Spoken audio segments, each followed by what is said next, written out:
Stop right there. This property isn't yours. My uncle didn't even flinch. He just lifted the deed and smiled like he'd already won. I'm standing behind the gates of a billionaire estate I bought 6 months ago, watching my entire family outside like they belong here.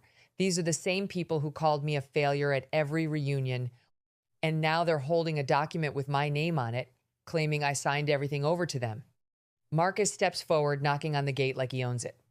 But then two men in dark suits move in behind him, silent, official, watching. My uncle's smile falters for half a second because the gates start opening and I still haven't said a word. The motor hums low as the iron gates pull apart inch by inch, just enough for them to see me clearly now, standing on the driveway, calm, hands at my sides, no rush, no panic. That alone throws them off.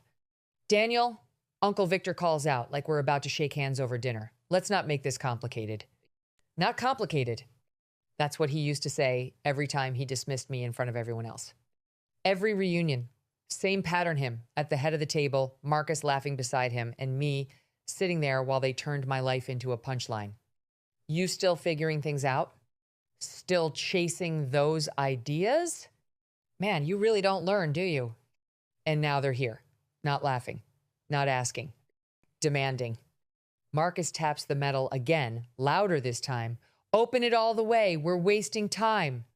Behind them, the two men in suits don't move, but they don't look at the house either. Their eyes stay fixed on Victor, on Marcus, like they're waiting for something specific to happen. That's when I notice it.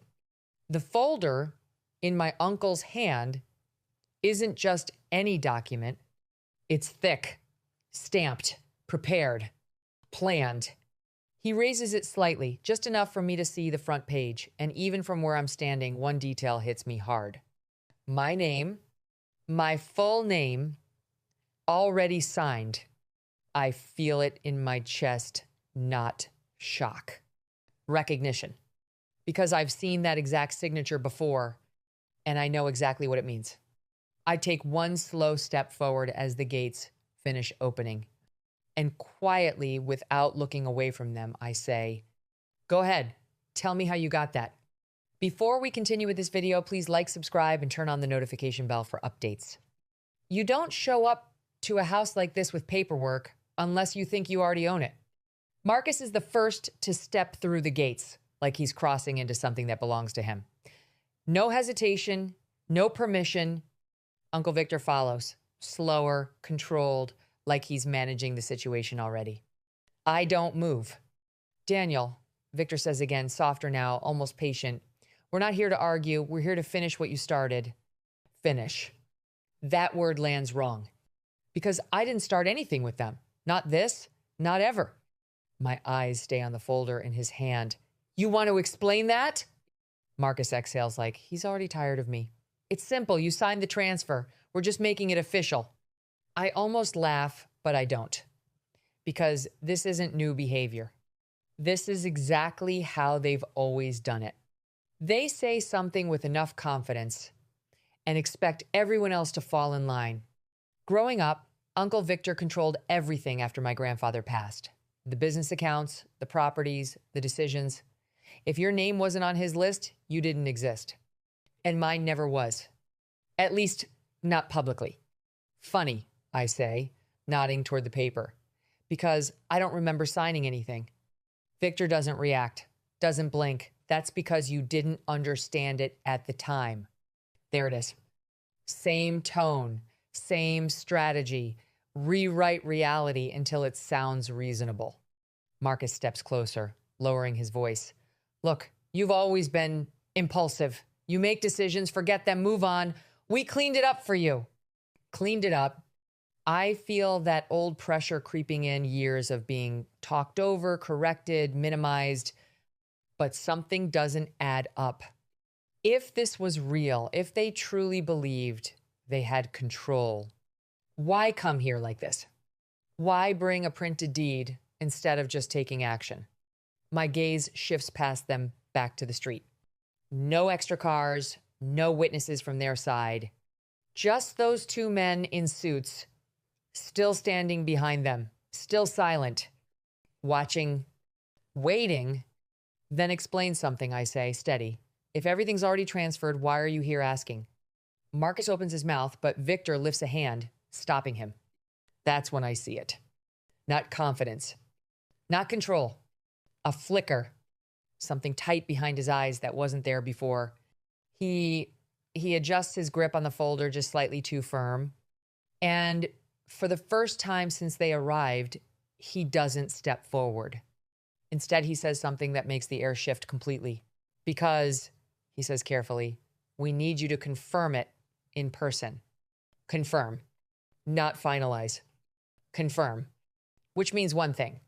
Whatever they're holding isn't enough, and they know it. I take another step forward, closing the distance just enough to make them uncomfortable. Say it clearly, I tell him. What exactly do you think I gave you? For a second, no one speaks. Even Marcus goes quiet. And then Victor slowly lifts the deed, turns it outward, and taps the signature line with his finger. You gave us everything, he says. And this time, it doesn't sound like confidence. It sounds like a test. So I asked the one question he wasn't ready for. Then why does that signature look exactly like the ones from 10 years ago? I didn't raise my voice when I said it, but the effect was immediate. Marcus's confidence cracked first. Not completely, but enough. His eyes flicked to Victor just for a second. Quick, instinctive. Victor didn't look back at him. He stayed locked on me. Be careful what you're implying, he said, low and controlled. Implication? That word almost made me smile. I'm not implying anything, I replied. I'm recognizing it. I stepped closer, just enough to see the document clearly now. The ink, the placement, the way the C in Carter curved just slightly too sharp. Exact match. Not just similar. Identical. And that's what confirmed it. Because 6 months ago, I had already gone through all of this. Quietly. Every contract tied to my name over the last decade, reviewed, analyzed, verified, or more accurately, exposed. Loans I never took. Agreements I never signed. Decisions I never made. All carrying that same signature. All benefiting them. Daniel, Marcus cut in quickly, trying to regain control. You're overthinking this. It's paperwork, that's all. Paperwork doesn't replicate handwriting patterns across 10 years, I said. That landed. Hard. Victor's grip on the folder tightened again, but this time he didn't try to interrupt. Because now he knew I wasn't guessing. I tilted my head slightly. You really thought I wouldn't notice? Silence stretched between us. Behind them, the two men in suits shifted just barely, but enough to signal something had changed. The balance. The tone. Everything. Victor exhaled slowly. This doesn't need to escalate. But it already had. What they didn't know, what they couldn't see, was that the moment they walked up to those gates with that document, they didn't just try to take something from me. They triggered something. Because this estate, it wasn't just a house. Every inch of it was documented, secured, monitored, ownership, identity, claims, all verified through systems they didn't even know existed. And the second that forged deed came into view, it flagged automatically. Let me guess, I said quietly. You were hoping I'd just sign again, like before. Marcus shook his head too quickly. There is no before. That was the mistake. Because there was, and now they just denied it. Out loud, in front of witnesses. I glanced past them toward the men in suits. Still silent. Still watching. Waiting. I pulled my phone out slowly, not breaking eye contact with Victor. He noticed. Daniel, he said sharply, don't do anything reckless. Reckless? I almost laughed this time. Instead, I tapped the screen once, then looked back at him and said the one thing that made Marcus take a step back without realizing it. Open the gates all the way, because what was about to walk in next wasn't part of their plan. The gates don't rush. They glide open the rest of the way, slow, deliberate, like the moment itself is stretching, just to see who breaks first. Marcus doesn't move at first. Then he takes one step forward and stops, because now he sees it clearly. Not just me standing there, but what's behind me. 2 more men step out from the side of the driveway, same dark suits, same stillness, but closer now. Close enough that there's no mistaking it. This isn't private security anymore. This is official. Victor's voice tightens. Daniel, what is this? I don't answer right away. I let the silence sit on them the same way they used to let silence sit on me. Heavy, uncomfortable, impossible to ignore. For 10 years, I say finally, calm, steady. My name's been on things I never touched. Marcus shakes his head immediately. That's not. I lift a hand. He stops talking. Not because he wants to, because something in the moment tells him he should. You remember this signature? I continue, nodding toward the deed in Victor's hand. You've used it before. Victor doesn't respond this time. He just watches me, calculating, but slower now, because the room he used to control isn't his anymore. I take another step forward, closing the gap completely. There's no gate between us now. No distance to hide behind. Loans, I say, properties, agreements. Each word lands like a weight. You said I signed them, that I approved everything. Marcus swallows. You did. No, I cut in. You needed me to. That's the shift. Not loud, not dramatic, but final. Behind them, one of the suited men steps forward, not rushing, not aggressive, just present. Sir, he says calmly, addressing Victor, we're going to need that document. Victor doesn't hand it over. Not yet.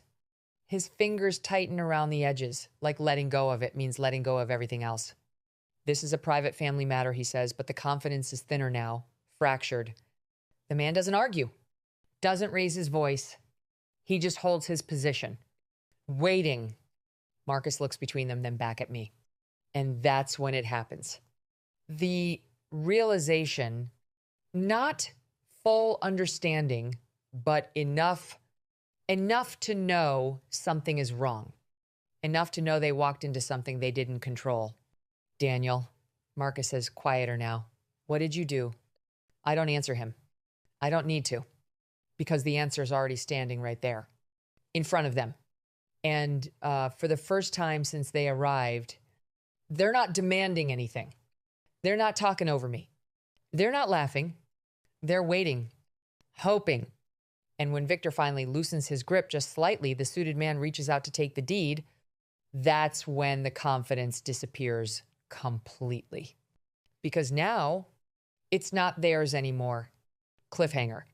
And the moment the document leaves his hand, everything they built on it starts to fall apart. The second that document left his hand, everything unraveled exactly the way I knew it would.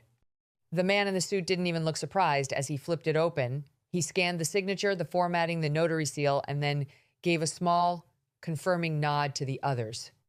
That's consistent, he said calmly. Same pattern. Not just this document, all of them. That's when Victor finally broke. This is a misunderstanding, he said quickly, stepping forward again, but this time, not with authority, with urgency. Daniel, tell them. You know how these things were handled. Family agreements. Family? I cut in. For the first time, my voice wasn't calm. For 10 years, you used my name like it was a tool, I said, every word clear. Loans I never approved, deals I never saw, and then you stood in front of everyone and called me a failure for it. Silence.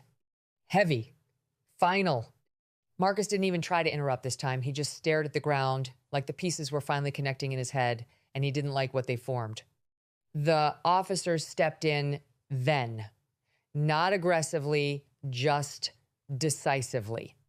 Sir, we're going to need you to come with us. Victor didn't argue again. because there was nothing left to argue with. The evidence wasn't coming from me. It was coming from them. That document, it matched years of forged records already under investigation. Same signature, same structure, same trail, leading back to every deal they benefited from. They didn't just try to take my estate. They confirmed everything right there at my gate over the next few weeks. It spread quietly but thoroughly. Accounts frozen. Properties flagged. Contracts reviewed. Marcus's success started collapsing piece by piece because it wasn't built on what people thought it was. And Victor, the man who controlled everything, finally couldn't. No more speeches. No more control. No more rewriting reality. Just consequences. A month later, I stood in the same spot right inside those gates. No crowd, no tension, just quiet. The estate behind me felt different now, not because of what it was worth, but because of what it proved. They spent years trying to define me. Failure, irresponsible, nothing. But the truth was simple. They needed me. My name, my identity, my silence. And the moment I stopped giving them that, everything they built started to collapse.